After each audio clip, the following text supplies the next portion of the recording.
Last time we left off with the preverb effect.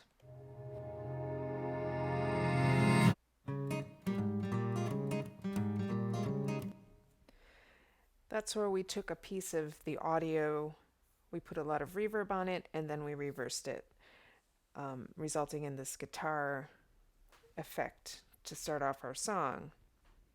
Today I'm going to talk about time-based effects, but in terms of time compression and expansion and pitch change. And there's a couple ways to do that. The first way I'm going to show you is through Audio Suite. So let's say, for example, we want this preverb effect to occur in less time. I could time compress it, and I'm going to do it with an Audio Suite plugin. I'm going to go to Pitch Shift, and I'm going to select Time Shift. And there are several parameters to adjust. One thing to note is minutes and seconds, or we could switch this to bars and beats depending on what mode we were working in. We're going to leave it at minutes and seconds. The easiest way to time compress or expand this segment is to adjust the speed wheel.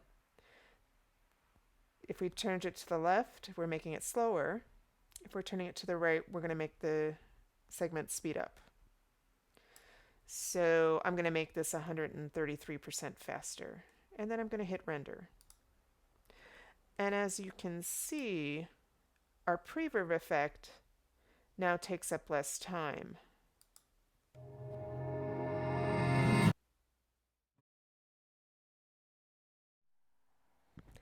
The next thing I want to show you is pitch change. And I'm going to do so again with an Audio Suite plugin. So again, let's say I want to affect the pitch of our preverb effect.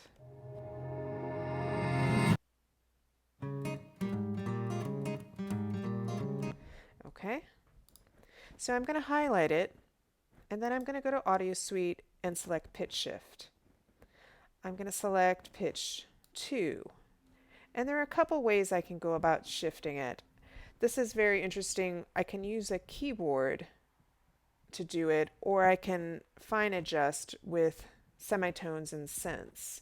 A semitone is a half a step, so it would be from C to C sharp, for example.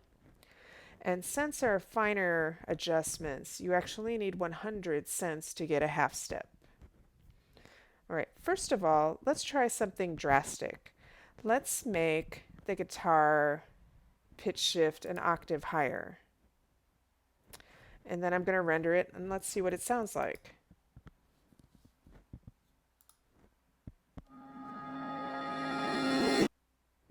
So it sounds a little strange. There are a lot of artifacts happening. So something to note when you're doing pitch shift is that large amounts of it can cause artifacts. I'm going to undo that. Let's do something a little more subtle. Again, I'm going to select pitch shift, but then I'm going to go into the fine controls. Let's say I just want to make this feel just a little bit brighter. I might only pitch it up a few cents. Let's say 10 cents and see what that sounds like. And we'll render it.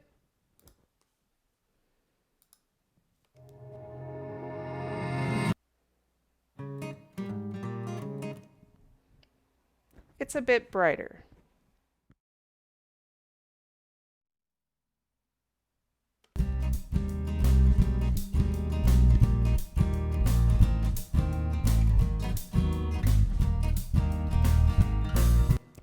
Next, I want to show you how to adjust time and pitch with elastic properties.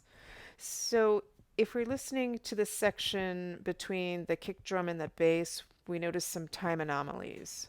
So to make it a little easier, I'm going to hide some of these tracks by clicking on the buttons here. So they'll still be playing, but we just won't see them. It'll be easier for us to see how the bass compares with the kick drum in this case. Okay. So we see here this bass note is ahead of the kick drum, and we want to change that. So one thing we could do is we could do it with elastic properties. So first of all, we would go over to here on the track and we would select a mode, polyphonic. We could also select rhythmic. We could also select monophonic, but I'm going to select polyphonic because I'm also going to do some pitch adjusting in elastic properties, and it will not allow rhythmic or monophonic to be pitch adjusted. So I'm going to select polyphonic. And then I'm going to select the audio in that track. And I'm going to say analyze. And you see after it analyzes it, it grays out the track, but also puts these marks where it sees the transients. So this is going to help us in adjusting the timing of the notes. Okay. Next thing I'm going to do is switch this to warp mode. Okay, we still see the markings there.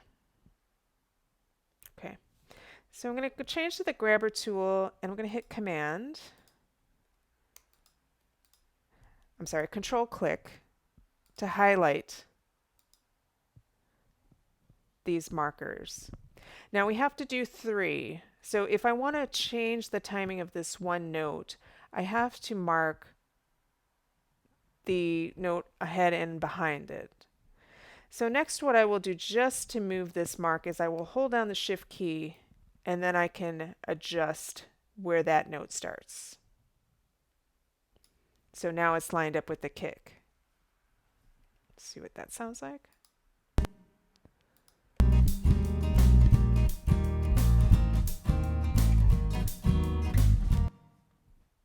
And it's in time with the kick. So we fixed the timing of that note, but if we go and we listen,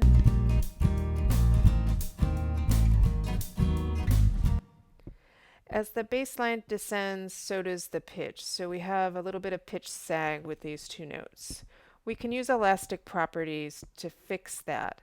So in order to do that, we're going to go back to waveform mode. And we are going to segment out these two problematic notes. Then we select the notes and we go up to Clip, Elastic Properties, and it brings up this window. Again, it's just sagging a little bit, so we'll just make a small adjustment, a fine adjustment, maybe about 4 cents. And we know that it's been applied because we will see this symbol here. So let's see what that sounds like.